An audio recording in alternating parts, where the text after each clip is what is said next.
اور پیسہ تو سعودی عرب کے مسلمانوں کے نصیبوں میں ہی یار یہ تو نہ تم خیر کہو، تم نے نظام آف حیدرآباد دکن کی عمارت کے قصے نہیں سنے ہوئے؟ دولت کے پہاڑ تھے، ہیرے جواہرات کے انبار تھے ان کے پاس. ہاں یار، یہ حیدرآباد دکن کے جو نواب تھے، نیام تھے، ان کی عمارت کے بڑے قصے سنتے ہیں ہم بڑوں سے. بہت دفعہ بڑوں سے کیا، ابھی ریسنٹلی چھاپ رہے ہیں اور مسلسل چھاپ رہے ہیں. ابھی بھی تم اٹھا کے دیکھو کہ برطانوی اور امریکی اخبارات تک اس بارے میں رپورٹیں شائع ہو رہی ہیں کہ، اور تمہیں پتہ ہے بہت سارے ان کے جو اثاثے ہیں وہ آج بھی کنٹروورشل ہیں. لیکن تمہیں میں ایک بہت دلچسپ بات بتاتا ہوں کہ 1940 میں باقاعدہ جو ٹائم میگزین ہے، جس کے ٹائٹل پر تصویر چھپوانا جو ہے وہ کسی بھی سربراہ مملکت کے لیے، صدر یا وزیر اعظم کے لیے اس کی لائف ٹائم اچیومنٹ سمجھی جاتی تھی. کہا جاتا ہے کہ ضیاء الحق صاحب نے بھی اس کے لیے بڑی کوشش کی تھی.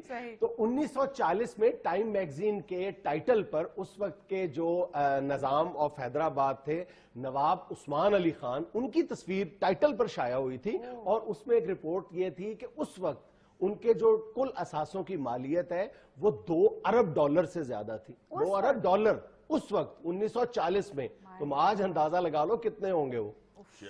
امریکہ تو اس کا مطلب ہے اب امیر ہوا ہے. بالکل. اور ابھی کچھ عرصہ پہلے نیو یارک ٹائمز نے اس حوالے سے ایک مضمون شائع کیا ہے کہ نظام آف حیدرآباد کے پاس کتنی دولت تھی. تو اس میں نیو یارک ٹائمز نے لکھا ہوا ہے کہ صرف جو اصلی موتیوں کی تعداد تھی، مقدار تھی، وہ اتنی زیادہ تھی کہ اگر ان موتیوں کو سڑک پر بچھا دیا جائے تو جو نیو یارک کی براڈ وے ہے وہ ٹائم سکوائر سے لے کر کولمبس سرکل تک ڈھانپی جا سکتی ہے. ایمان سے؟ جی. لو، اکبر اعظم کے پاس تو موتیوں کی ایک مالا تھی تو اس نے آت چکی ہوئی تھی.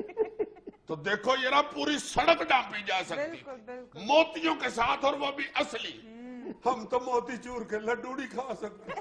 اچھا تمہیں ایک اور بڑی دلچسپ بات بتاؤں کہ برطانوی اخبار گارڈین نے اپنی ایک رپورٹ میں لکھا ہے کہ نظام آف حیدرآباد کے تقریباً 2.5 کروڑ پاؤنڈ برطانیہ کے ایک بینک میں محفوظ ہیں. اور اگر آج بھی ہندوستان اور پاکستان کی حکومتیں اور جو آج نظام آف حیدرآباد ہے، مکرم جا، یہ تینوں مل بیٹھ کر کوئی تصفیہ کر لیں تو یہ رقم ان تینوں کے درمیان بآسانی تقسیم ہو سکتی ہے. 2.5 کروڑ پاؤنڈ ہے، اس کے دادے پڑدادے نے جمع کرائے ہوں گے.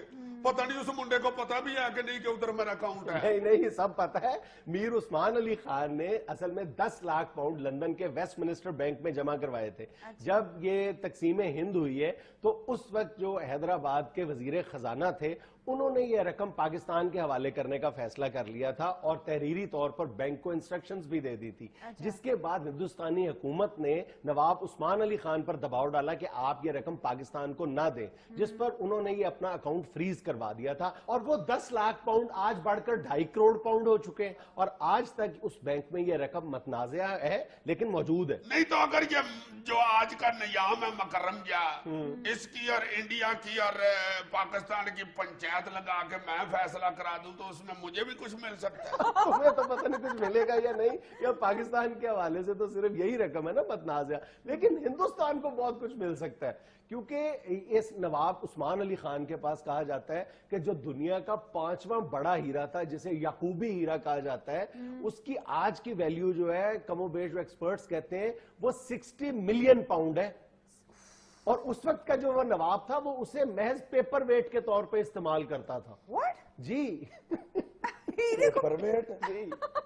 یار ان لوگوں کو شرم نہیں آتی اتنی قیمتی چیزیں کس طرح کھجل کر رہے ہیں. پیپر ویٹ کس بات کے یار، یہ امیر ہے، ان کے پاس وہ ہیرا رکھنے کے لیے کوئی بکس بھی نہیں. پیپر ویٹ بنایا ہوا ہے. سر ویسے یہ ڈائمنڈ ہے کس کی کسٹڈی میں آج کل؟ بھئی آج تک یہ جتنے ہیرے جواہرات ہیں یہ اس خاندان کی ملکیت ہے. اور کچھ عرصہ پہلے ہندوستان کی حکومت نے ان میں سے 173 ہیرے جواہرات 2 ارب روپے میں خرید کر اپنے میوزیم میں رکھے ہیں. لیکن ابھی مطلب انبار ہے جو پڑا ہوا ہے. لیکن پرابلم یہ ہے کہ 1967 میں جب نواب عثمان علی خان کا انتقال ہوا تو ان کے پوتے نظام مکرم جا جو تھے وہ ریاست حیدرآباد کے 8ویں نظام بن گئے. اور اس کے ساتھ پرابلم یہ ہوئی کہ وہ بغیر ریاست کے نواب تھے.